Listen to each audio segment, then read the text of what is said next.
Maqaa Abbaa, kan Ilmaa, kan Hafuura Qulqulluu, Waaqa tokko. Ameen.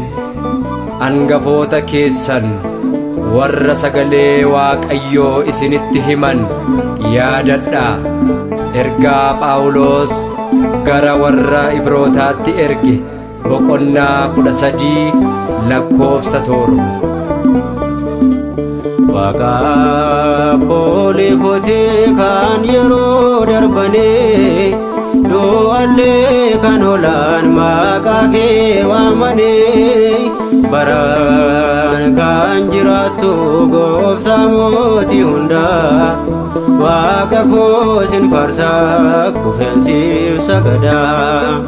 Waaqa booli kootee kan yeroo darbanii du'allee kan olaan maqaa kee waamanii baraan kan jiraattu gooftaa mootii hundaa Waaqa koo sin faarsaa kufeensiif sagadaa.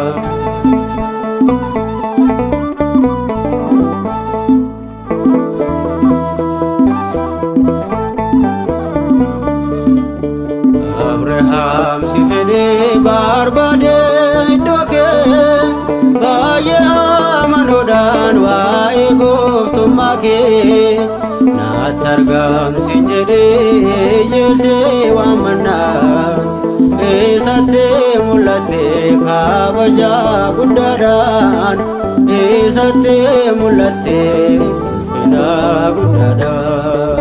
Waaqa booli kootee kan yeroo darbanii du'allee kan olaan maqaa kee waamanii baraan kan jiraattu gooftaa mootii hundaa Waaqa koo sin faarsaa kufeensiif sagadaa.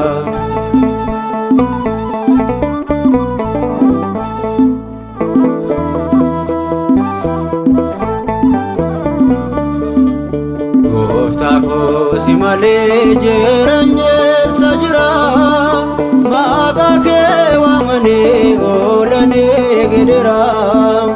Yaa Abbaa araaraa amantee saraaltee leenca nyaatamurraa Daani'eel baraartee Waaqa bara baraa ergamaa kee ergitee. Waaqa booli kootee kan yeroo darbanii du'allee kan olaan maqaa kee waamanii baraan kan jiraattu gooftaa mootii hundaa Waaqa koo sin faarsaa kufeensiif sagadaa.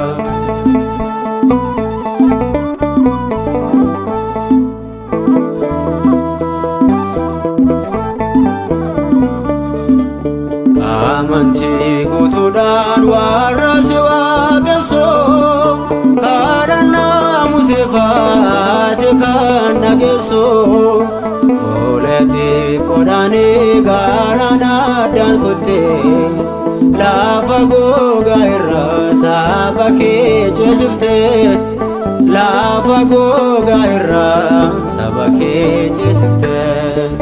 Waaqa booli kootee kan yeroo darbanii du'allee kan olaan maqaa kee waamanii baraan kan jiraattu gooftaa mootii hundaa Waaqa koo sin faarsaa kufeensiif sagadaa.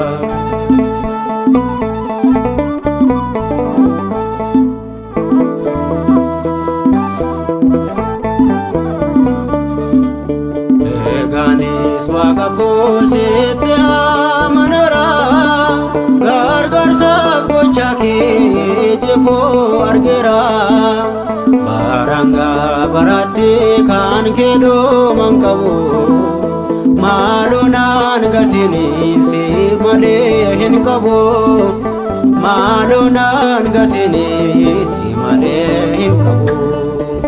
Waaqa booli kootee kan yeroo darbanii du'allee kan kan olaan maqaa kee waamanii baraan kan jiraattu gooftaa mootii hundaa waaqa koo sin faarsaa kufeensiif sagadaa waaqa abboolii kootee kan yeroo darbanii du'allee kan olaan maqaa kee waamanii baraan kan jiraattu gooftaa mootii hundaa waaqa koo sin faarsaa kufeensiif sagadaa